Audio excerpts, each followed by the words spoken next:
সুপ্রিয় দর্শক, আপনারা দেখছেন এসপিএন বাংলা টিভি। দেখুন ও সাবস্ক্রাইব করুন এসপিএন বাংলা টিভি, দেশ ও মানুষের কথা বলে। কাজী নজরুল ইসলামকে নিয়ে আমরা ছোটবেলা যে পড়াশোনা করেছি, মুখস্থ তার জীবনী মুখস্থ করতে রাতে মুখস্থ করেছি, আজকে সেই কবিকে নিয়ে কথা বলতে সামনে দাঁড়িয়েছি। নিজের এর থেকে সৌভাগ্য আমি মনে করি না। আপা কয়েকটা গুরুত্বপূর্ণ কথা বলেছেন যে নারীদের যে উপস্থিতি সেটা কম। আসলেও এটা আসলেও নারীদের উপস্থিতি আরো থাকা দরকার, কারণ কবি তো শুধু পুরুষের না, কবি নারীদেরও। কারণ কবি নারীদের জন্য লিখেছেন, আমাদের জাতীয় কবি লিখেছেন মুসলমানদের জন্য, আমাদের কাজী নজরুল ইসলাম লিখেছেন হিন্দুদের জন্য, উনি লিখেছেন বৌদ্ধদের জন্য, উনি লিখেছেন খ্রিস্টানদের জন্য। সাম্প্রদায়িকের কথা কিন্তু এই যে আমরা অসাম্প্রদায়িক বা সাম্প্রদায়িক এই কথা নিয়ে যে বিতর্ক হচ্ছে, আবার ওনাকে যে তকমা লাগিয়ে দিয়েছিল সেই তকমাটা তো সবাই জানেন। এটা কিন্তু এক ধরনের মৌলবাদিত্ব, সব ধর্মের মৌলবাদীরাই কিন্তু করেছিল। আর এই করাটাকে কিন্তু আমি খুব একটা নেগেটিভলি দেখি না। কারণ কি জানেন, এটা করেছে প্রেম থেকে, আবেগ থেকে, শিল্পীর প্রতি আবেগ থেকে। আমি যদি দাদাকে খুব ভালোবাসি, তাকে যদি আমি শ্রদ্ধা করি, দাদা যদি আমার তাকে সারা রাত দিয়ে যদি এক্সকিউজ করে অন্য স্টেজ গিয়ে উঠে, তখন দাদার প্রতি আমার একটা আবেগ, আমার একটা ক্ষোভ, আমার একটা কষ্ট আসতেই পারে। তখন আমি সেই ক্ষোভ থেকে, সেই আবেগ থেকে একটা কথা বলেই ফেলতে পারি, এরকমও একটা আসে। সেটা আজকে দেখেন এই কবির যে গানগুলি, এই কবির গান কারা গায়? আজকে আমাদের শিল্পীরা গায় কাজী নজরুল ইসলামের গান। আজকে দেখেন সেই ইসলামিক স্টেজে, ইসলামিক জলসায় আজকে কবি নজরুল ইসলামের গান। আমি সকালে কমরে 50টা গান শুনেছি তার, কারণ আমি তার একটা অনুষ্ঠানে যাব, দেখি কারা।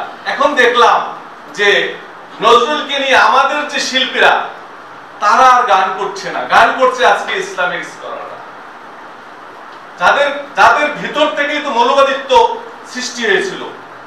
এখন ওইদিকে গেলে অনেক সময় লাগবে, এখানে গুণীজনরা আছে। তো সাম্প্রদায়িক অসাম্প্রদায়িকের কথা আমরা এই বিতর্কে আমরা যাচ্ছি না। কাজী নজরুল ইসলাম এমন একজন শিল্পী, এমন একজন মানুষ ছিলেন, এমন একজন ব্যক্তি ছিলেন, তাকে স্টাডি করলে বোঝা যায় যে গড গিফটেড, সৃষ্টিকর্তার দানটা কিভাবে মানুষের প্রতি প্রতিষ্ঠিত হয়েছে, কিভাবে তাকে কিভাবে অধিষ্ঠিত করেছিলেন। এইটা আমরা যে গিফট মানে গড গিফট আমরা বলি, এটা কিন্তু কাজী নজরুলকে, রবীন্দ্রনাথকে, তারপর রাধা রমনকে, হাসন রাজাকে, এদেরকে যদি নিয়ে আমরা স্টাডি করি তাহলে কিন্তু আমরা পেয়ে যাই। আমার মনে আছে একটা গল্প আমি শুনেছি, এটিএম শামসুজ্জামান কিন্তু একজন খুব ধার্মিক লোক ছিলেন। উনি কিন্তু অভিনয় করতেন খুব খারাপ, চরিত্রটা ছিল তার খারাপ, কিন্তু উনি খুব ধার্মিক লোক ছিলেন। উনি রমজানের 15 তারিখ থেকে বাংলাদেশে কোন নাটকের কেউ বলতে পারবে না যে কোন শুটিং এর উনি শিডিউল দিয়েছে। তো ওনার সাথে আমার অনেক অভিনয় করার সুযোগ হয়েছে। একবার আমরা কুবাইলে শুটিং এ যাচ্ছি, তখন উনি একটা গল্প বললেন। সৈয়দ, যারা সৈয়দ তাদের ব্যাপারে তো অনেক কথা বলতে হবে, সৈয়দ সম্পর্কে বলতে হবে। সৈয়দরা হচ্ছে সম্মানীয়। একজন পাকিস্তানি শিল্পী, লেখক, গীতিকার, গবেষক, তিনি হলেন সৈয়দ। তো ওনার কাছে যখন এটিএম শামসুজ্জামান দেখা করতে গেছেন, দেখা করতে যাওয়ার পরে উনি বিশাল একটা রুমের ভিতরে কার্পেট বিছানো, অনেক বই পুস্তক ছড়ানো ছিটানো, ওখানে বসে উনি ওনার সাধনা করেন, লিখেন। তো উনি দেখে আবার কিছুদিন পর উনি মদ খান। এটিএম শামসুজ্জামান বলল, আমি তার প্রশ্নটা না করে পারলাম না। তো আমি জিজ্ঞাসা করলাম যে দাদা, আপনি এমন গুণীজন মানুষ, পাকিস্তানের এত বড় মানুষ, আমি সৈয়দ, আপনি কি নিয়ে সমালোচনা করা পর্যন্ত আমাদের নিষেধ সৈয়দদের নিয়ে, তো সেই আপনি যদি এই মদ খান তাহলে এটা কেমন, এটা কি মানায়? আপনি কেন খান? হ্যাঁ তুমি মাফ করেন, প্রশ্নটা করেই ফেললাম। তখন উনি বলল, শুনিয়ে मैं सैयद हूं, सैयद मैं सैयद हूं, मैं नाली का पानी, लेकिन मुझे आग पर फेंक दो तो आग जरूर निभ जाएगा। হতে পারি আমি নর্দমার পানি, কিন্তু আমি তো পানি। আমাকে যখন তুমি আগুনের উপরে মারবা তখন আগুন নিভতেই হবে। আমি সৈয়দ, অতএব আমি সম্মানী। আজকে কাজী নজরুল ইসলাম সে একজন শিল্পী, সম্মানী মানুষ। তার ভিতর থেকে এসেছে সকল ধর্মের সঙ্গী, সকল ধর্মের রচনা। অতএব আমরা আলোচনা সমালোচনা যাই করি, ওনার সম্মান কিন্তু অক্ষুণ্ণ এবং ওনাকে সম্মান করতেই হবে।